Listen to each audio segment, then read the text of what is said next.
Evening and welcome to a little garden Q&A on this not December, what am I talking? On this October the 10th. I'm trying to get ahead of us already. For those that don't know me, my name is Frank Ferragini, aka Frankie Flowers, four-time best-selling garden author. I try to get on here as much as possible to help you go through the garden journey. My family has two garden centers, one in Bradford, one in Barrie, also greenhouse growers.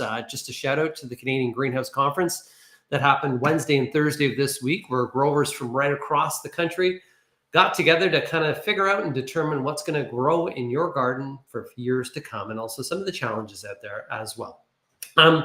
For those that are maybe just jumping on here right now and watching us in the area, just let you know that we do have a chilly night ahead of us. Actually, as a matter of fact, this evening, many areas look like we're going to have clear skies with temperatures near the freezing mark. And what that equates to is some frosty conditions. And with those frosty conditions, there's a chance that you could lose some of those plants that you wanted to overwinter. What are some of those plants? Well, hibiscus, bougainvillea, all those are items that you could actually try to save for future years. If anybody out there is seeing me right now and you can hear me, just give me a little bit of a thumbs up for that. Been having some technical difficulties lately with the streaming that I've been doing, so I got to figure that out and try to fix that within time as well. A couple things that I really wanted to talk to you about today is, first off, of course, the frost. With that, it's going to be a good thing. Frost is a good thing to help kind of clean up and cleanse, and also a good way to kind of kill back some of the foliage that we have on dahlias or even canna lilies. So we consider to overwinter some of those cannas, the tubers, the canna tubers, or even the corms, the gladioli. So this is the time that we can really start to prep. I was just in Quebec last week, and when I was in Quebec last week, unbelievable fall color, and we're starting to see that now. So the leaves are starting to fall, and a lot of questions that people have in terms of, like, what do you do with the leaves? Well, leaves can be a great resource of carbon. That's the part that a leaf is. A brown leaf creates carbon that we can actually use to cover up and over some of the plants in our perennial garden and start to work them back into the soil. However, if any of those leaves are diseased, I would really recommend for you just to get rid of any diseased leaves. Put them for curbside pickup, because we would like to try to get rid of any of those fungal spores of the disease if possible. We got some shout outs this evening as well. We got a shout out with good evening, Frankie Flowers, from Andrea. We got Paula Polly, which is saying hello, Frankie. Hope all is well with you and your family. For those that are breakfast television viewers, if you've been wondering why I've been off for the last little bit, I've been actually just taking some extended time off. It has been coming up to 20 years on breakfast television, and I have logged a lot of vacation time. And also, I just need some time just to kind of rest, relax, and try to get my body back up to feeling where it should be feeling. You never know. Everything catches up with you in time, and I'll share more on that at another time. Just some of the questions that we have out there. I just want to kind of pop up and kind of go over some of the questions that I had based on a post that I did. And this post that I did was all about some of the late blight on tomatoes. And Peggy Sue said, I have a very small garden, and this happened to me this year. And instead of switching my tomatoes around, what is the best way to do tomato plants in planters? So tomato plants can do very well in planters. The only time that people really fail with tomato plants in planters is when they choose too small of a pot. Tomato plants, if you have them in your garden, you get to know how big they are, especially if they're an indeterminate variety of tomato, meaning a vine type tomato, like an heirloom. That plant can get 6 to 7 feet in height, almost 4 feet in width. And in order to support that plant, you're going to need a very large size pot. So I generally say, if you're going to do tomatoes in planters, a 16-inch diameter is the best size of planter, the minimal size of planter. And that's almost going to take a 30-liter bag, even more. It almost takes like 40 liters of soil. So then also you want to make sure that that pot and tomato plant in the spring, after frost warnings have gone, is placed in somewhere that's a full sun location. And then we do want to feed it throughout the season as well. We can also even just use some pelletized chicken manure, but a really good question. So another question as well, if you rotate crops, can you plant tomatoes on alternative years? Does the soil need to be amended in any way? So first and foremost, fall is a fantastic time to amend soil. So as we clean up our gardens, if you go out there and you see a really good price on some bag manure, buy a bunch of bag manure and put that bag manure and top dress all your vegetable gardens and even your flower gardens with that bag manure. What'll happen is the frost and thaws of winter will help mix it in. That's going to help. Alternative years, we can put tomatoes there, but the reason why we're doing crop rotation is so where we planted a tomato this year, we're going to plant something different than next year. Where we planted a tomato this year, we don't want to plant potatoes next year, for instance, because they're from the same family. What would be better is if, let's say we did leaf lettuce or spinach, broccoli, cabbage, kale in that area. And then we're alternating because it's also those different vegetables will put nutrient back into the soil. It'll reduce the amount of disease, and crop rotation is just good practices. And that's what all farmers out there do as well. We got a question this evening from Cynthia. Can Little Prince cypress survive winters in Nova Scotia? They're marginally hardy in that area. They should, because it depends on where you are in terms of Nova Scotia. If you're a little bit closer to an area that's a lower lying area that's fairly moderated, the temperature that is, by the ocean that's surrounding you. But if you're in some of the higher elevations, I wouldn't go for it. I wouldn't actually place in a location that has a northwest wind because it could really suffer for some winter burn that's out there. And just putting a burlap screen around it could be of great benefit as well. The Little Princess cypress, just to make sure that I'm just going to look at the hardiness zone of that while we're chatting here. Little Princess cypress hardiness zone, as this is what you could be doing too. So it's planted in zones 4 to 9. So of course in Nova Scotia you actually have some zone 5, zone 6s as well. So this one here should do reasonably well, but once again, try to shelter it from some of the winds that are out there as well. We got Johnny. Johnny, what's going on, Johnny? Hi, Frankie. Is liquid fertilizer okay to use for a winter fertilizer? So as long as it's an all-purpose fertilizer, it's fine to use. Just to let you know, though, your indoor plants don't need much feeding in the winter. The reason why they don't need that much feeding in the winter, as we know, right now I look out my window and the time is just after 7 o'clock and it's dark. In the summer, I would be looking out my window almost close to 10 o'clock, and that's when it would start to be dark. So our daylight hours are getting shorter. And because our daylight hours are getting shorter, plants like this jade, for instance, are not growing as much. Many plants will actually be just green, but they're dormant. They're not growing at all. So we want to cut back on our watering, and we really don't need to fertilize. If you want to fertilize on occasion, you can. But really, when you start to ramp up your fertilizer is when the daylight hours start to get longer, and that's in mid-March. Mid-March all the way through until mid-September is when you could be doing that, early October. We got Bianca. Hi, Bianca. I have a jade that I leave on my yard all summer. When is the best time to get it indoors? Frost warnings tonight. So best time to get it indoors, let's take it in. Let's go outside right now there, Bianca. Grab that jade and bring it indoors, because areas like Barrie's got an overnight temperature tonight of +1 with clearing skies. Toronto this evening has an overnight temperature of 3 degrees with clearing skies. So a pretty good chance that many areas are going to get frost. If you don't want to move it in, just put it in underneath a covered porch. A reminder, frost settles. So often if it's under a covered porch, if it's just a light frost, it won't hit that plant at all, or even just covering it with a little bit of a bed sheet is really important for that as too. We got Paula. What is the perfect temperature for planting bulbs? How long should they be watered before winter sets in? Thanks. So ideally, we want to be planting bulbs when our ground temperatures are getting a little bit colder. So now we're getting a colder evening temperature and cooler days. They're starting to cool down. The ideal time that I would be planting a bulb would be the last week of October. For the bulbs you purchased maybe right now, you just want to store them in a cool, dark location that's dry. You do want to water them as we don't have any rain, but lately we've been getting some natural rainfalls, but often with that bulb that it's actually a storage facility that can actually just go plunk down in the soil. So you're going to take the bulb, whatever it is in its height. So if the bulb measures 2 inches in height, plant it 6 inches in depth. There's enough moisture at that level in the soil that it'll sit fine. The snow load will come onto it. It'll then put some moisture into the soil. But if we are excessively dry, let's say that you go to plant it and you notice your soil is really dry, a good just one deep watering should be sufficient for it as well. We got Valerie. Valerie has a question that a lot of people have right now. I have maybe 60 boxwoods that look like dry. Should I spray since my Annabella hydrangea is right beside them?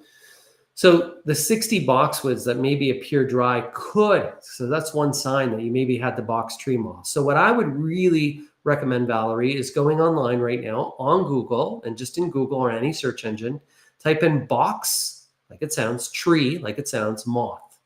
And that will show you what the boxwood tree moth looks like. And if you see the link there from Landscape Ontario, that's fairly comprehensive.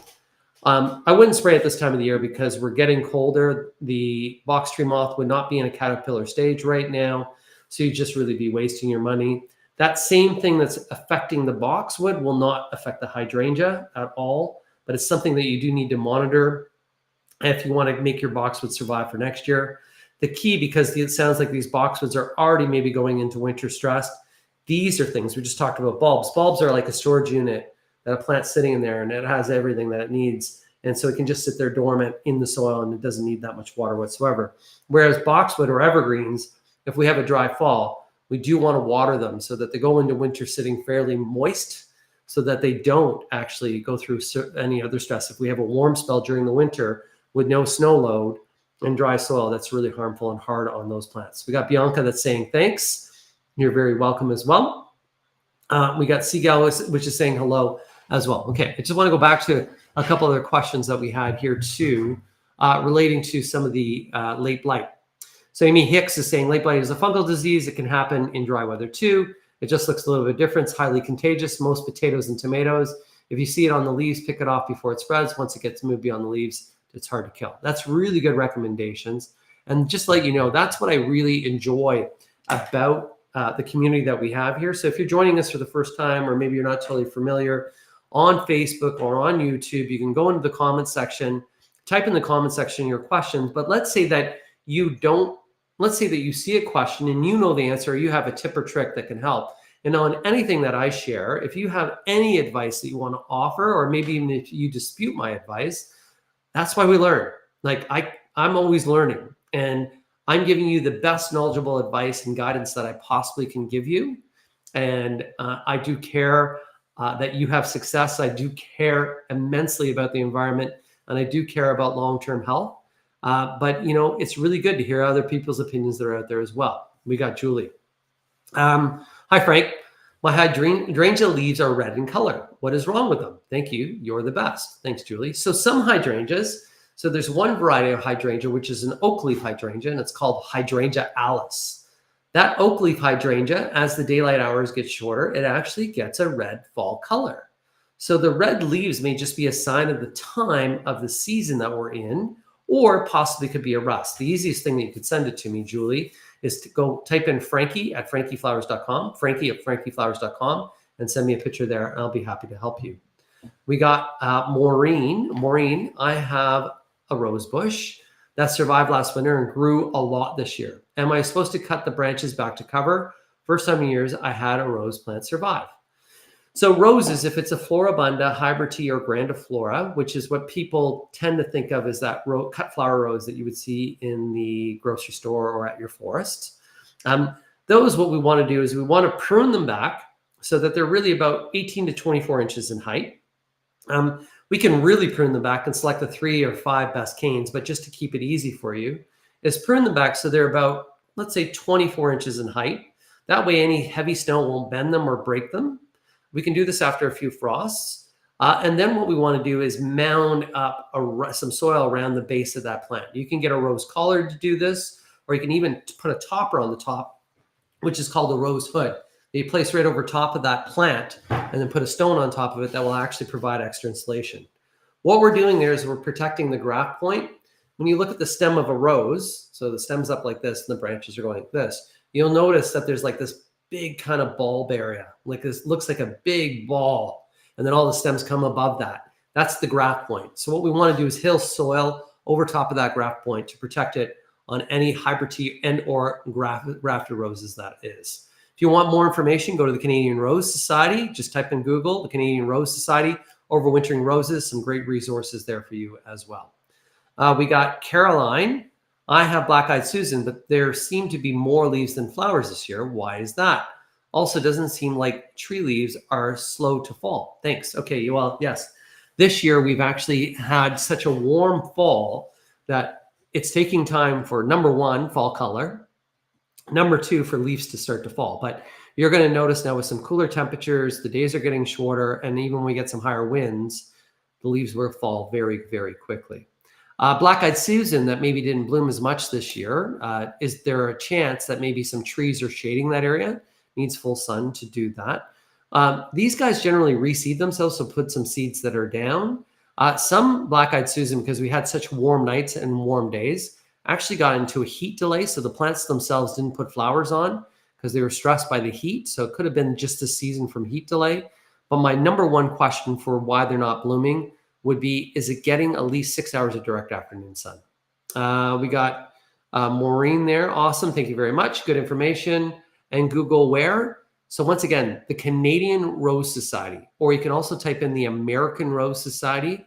Both of those rose societies, either the Canadian or American, have great resources on overwintering roses, which are really good. We got Sue saying hello there. Sue, hello up there in cottage country up in Muskoka.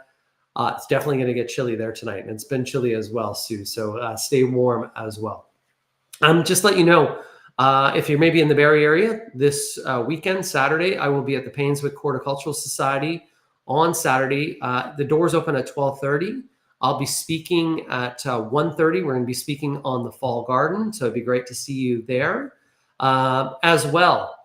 Just to give you guys a little information in terms of my family, Highway 11, which is also known as Regional Road 4, also known as Yonge Street in Bradford. If you're familiar with Bradford Greenhouse's Bradford location, we just got received notice yesterday that in 2 weeks' time, the road in front of our location will be shut down for 6 weeks.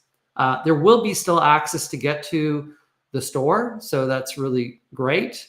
We're trying to figure out some other solutions. This is a dilemma that actually is causing a little bit of anxiety because we have a lot of Christmas product. The open house will be November the 8th. That'll be happening at our Bradford location as well. I'll keep you guys informed. If you ever want to come visit, we can arrange some times that I will be there as well to kind of say that. But yeah, they give you 2 weeks notice that they're going to tear up the road and you have a lot of Christmas products. And I will tell you, yeah, business is always fun, guys. Business is always fun. Okay, let's go with here. Valerie, we have a large pond with frogs, but this year the frogs were in my garden and were where there's a row of boxwoods, and I had a lot of green caterpillars. Is this why the frogs were in my garden? So frogs, of course, are looking for some source. Those caterpillars, those caterpillars on the boxwood would be the box tree moth caterpillars. You need to treat those with Bacillus thuringiensis, which is BTK, Safer's BTK.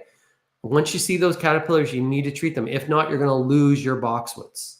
So once again, if anybody on this watching me right now has boxwoods in their garden, go right now into Google or even after this and type in box tree moth, and you'll see a link there from Landscape Ontario. Get yourself knowledgeable on these because we need to try to save as many boxwoods as well that are out there. We got Christine, my good friend in Prince Edward County. Hi there. Hi, Frankie Flowers. Hi, Christine. I hope you guys are doing fantastic. In a long time. I didn't make it to Prince Edward County this summer, which I usually go see my good friend Chris Kitchen out there. But it was a busy summer overall. My one son has me all over the place lately because he's a freestyle skier. So he's been training into Quebec as well. So a couple other things that I really wanted to talk about this evening as well. Great time still. Even though it's getting chilly, we got frost warnings. If you're thinking about expanding your perennial garden, you need some trees or shrubs. This is the time where maybe you don't have the best selection at your local nursery, garden center, or even some of the home improvement stores. This is the time where you get deals, 50, 60% off. Still a fantastic time to plant. Warm soil temperature, greater frequency of rain, cooler temperatures to allow for root establishment, and you can get an immense saving on some of the expenditures of your garden. So just a reminder, if you see plants that you like, and let's say that you may be doing a construction project or you just don't know where to put them in the garden, plant that plant in the ground, pot and all. Just plant it with a pot right in the garden, put the soil around it. In the spring, you can lift that pot and then find its location to where it goes. Of course, coming up at the end of this month, that's when you want to be planting those bulbs, as I've been mentioning, but as well, things like garlic that are out there as well. We got CJ Farrell, which is saying that they missed me on breakfast television. I'm going to be off next week too. I will be back probably the last week of October. So we got Susan who's replying. This is what's great. Hi, Valerie. The frogs from my pond wander into my garden too to eat insects. It's funny to see them leap to catch flying insects. That's how gardens can get animated. So I'm glad that Sue brought this up about how entertained she is by her frogs in her garden, because the other opportunity that we have at this time of the year is really thinking about what are we going to do to animate our garden space in the winter. And what we can do to animate our garden space in the winter is start to welcome birds into our backyard. How can we do that? Of course, we can use bird feeders to feed them. We can actually put a little bit of a bird bath that's there. In the bird bath, you can also get one that has a thermostat on it so that it'll actually not always freeze, because birds need a source of water in the winter. We can use suet feeders. There are other ways that we can incorporate, because birds in the winter, if it's a cold winter day and you look in your backyard and you see wonderful birds coming to a feeder, that will give you the hope for spring, the animation for spring. If you're not having a bird come to your feeder, a lot of the times that means you don't have enough evergreens in your backyard, because birds like to hide in that evergreen and then fly out to the feeder. If you locate a feeder about 6 to 8 feet away from an evergreen, you're going to have a lot of activity with birds. The reason why we want to keep it a little bit more of a distance is so that a squirrel won't jump over and eat your bird seed. A reminder, there are some bird seeds that if it's put in a garden, that bird seed, if you know, the best bird seed that I always recommend people use for the first time is black oil, because most birds will eat a black oil sunflower seed. But if you're buying a mixed bird seed, a lot of the times you'll notice the birds will throw some of the seed. That's usually a lot of the safflower seed that's there. And that seed that's there, or millet, a lot of the times it's millet as well. They're throwing it because they just don't like to eat it. But when they throw it, it will land in your garden, germinate, and then you got weeds. So those are some things that are out there as well. We got Anne this evening, which is saying, happy Thanksgiving weekend to you and your family. To all families out there, I hope you have a wonderful Thanksgiving overall. This is a great time to get together. This Thanksgiving weekend, Saturday, I have the event at Painesville Horticultural Society. Later that afternoon at 4:30, my cousin Anthony will be getting married in Barrie. So we have a family wedding to go to this weekend, which will be fantastic as well. We got Tracy Miller. Tracy, hi, Frankie. You keep cutting out. Is it me or you? Possibly it could be me. Been having some issues with the streaming. I don't know if it's my computer, if I need to buy a new computer or some other things. So I got to fix that up. And I promise that I will get better at making that work. Everything on my, when I'm doing and running tests, it's all showing good, but it's not working. So imagine that. Things not working when you want them to. Other events that are coming up, there's several horticultural societies, of course, that have lots of events. RBG, Winter Wonders, will be coming up this winter again. It's a must-see that you must go and do. RBG is the Royal Botanical Gardens, of course, a great place to go.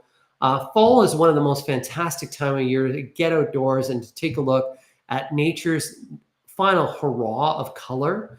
You know, the sumacs in vibrant red, you see that beautiful color? Those red maples that you're seeing are actually a red maple. That's the real red maple, Acer rubrum.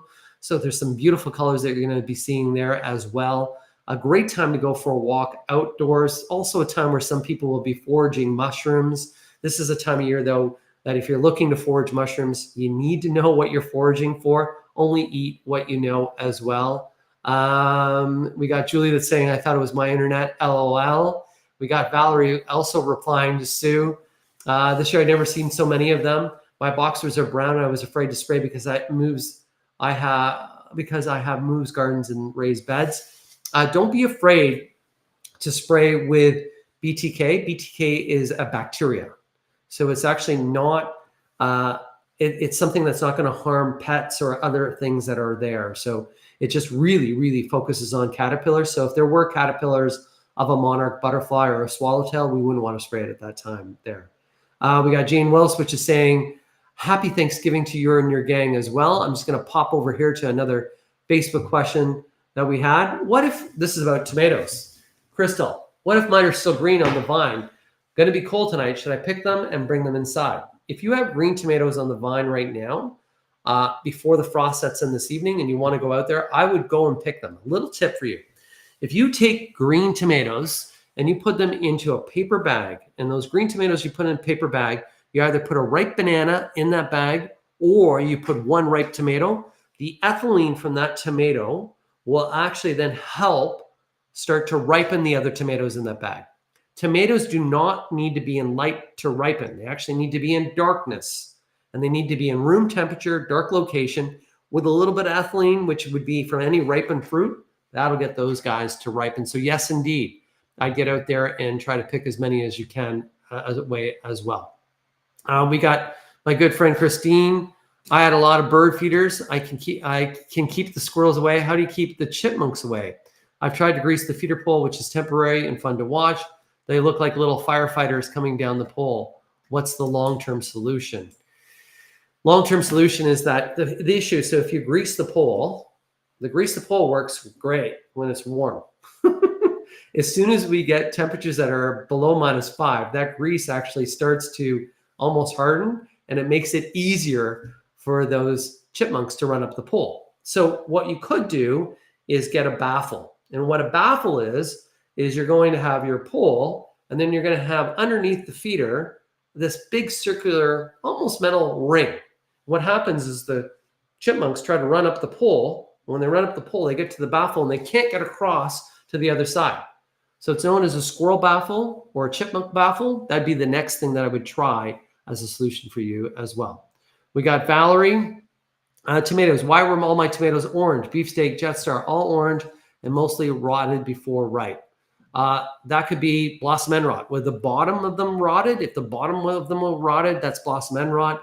A lot of that's inconsistent watering, also due to the temperatures and the weather that we had this summer season, and also due to a calcium deficiency. I will tell you, this year I had some issues. I'm going to tell you a little story. So I had issues with a rabbit, and a rabbit was actually hopping up into my raised planter and was trying to make a nest. And that was right where my tomato was. And I was like, okay, like I love rabbits when they're not eating. I'm like, dude, you cannot go into my plant. You just can't. And so I would try to dismantle the nest, and I see you do it again and again and again. So then finally I was like, okay, enough. I coated all those gardens with pelletized chicken manure. I used the Miracle Grow chicken manure, and I just put a bunch of it all over. The rabbit never came back. It didn't like the smell of it. Chipmunks, squirrels didn't come around.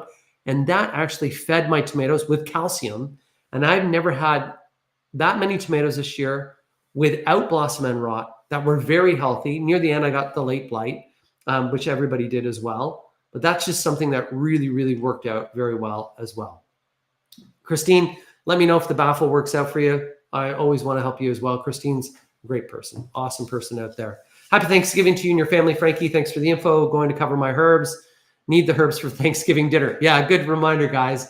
If you're thinking about your Thanksgiving dinner and you have some basil you're trying to save, some oregano that's out there, things like that, go out there and just put a little bit of a bed sheet over the top of them, and even just put some, maybe something that will secure the bed sheet down. So even if you were to just put a bunch of sticks, that way the bed sheet sits on top of the sticks and just leaves a little bit of an air buffering between the bed sheet and the plant.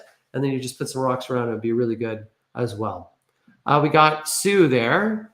Can you recommend a good beginner greenhouse growing book? That's a good challenge that you put out there for me, Sue, because there was one that was years ago, and it was like by an ortho series of books. And I'll look it up for you, Sue. If you want to email me, Sue, email me, frankie@frankieflowers.com. I'll help you there. The biggest challenge when you're growing in a greenhouse is when we start to get warmer temperatures on how to regulate the temperature in the greenhouse. So what's important with a greenhouse is that you have two doors, and even better if you had a roll up side where you can roll the plastic out on the sides, or even if you had a roof opening on the top.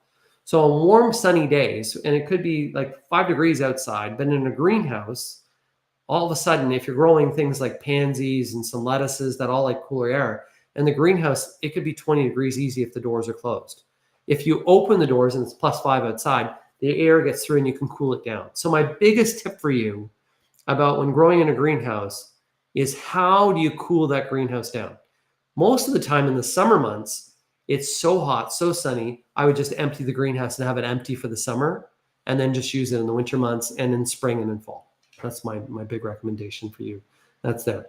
We got Matthew Amos, which is saying, thank you. Happy Thanksgiving to you, Frank, too. We got Christine, which is saying, I tried to do that. Didn't work for me. Thanks for trying. Christine, if you can send me a quick email as a reminder, there's some really good baffles out there.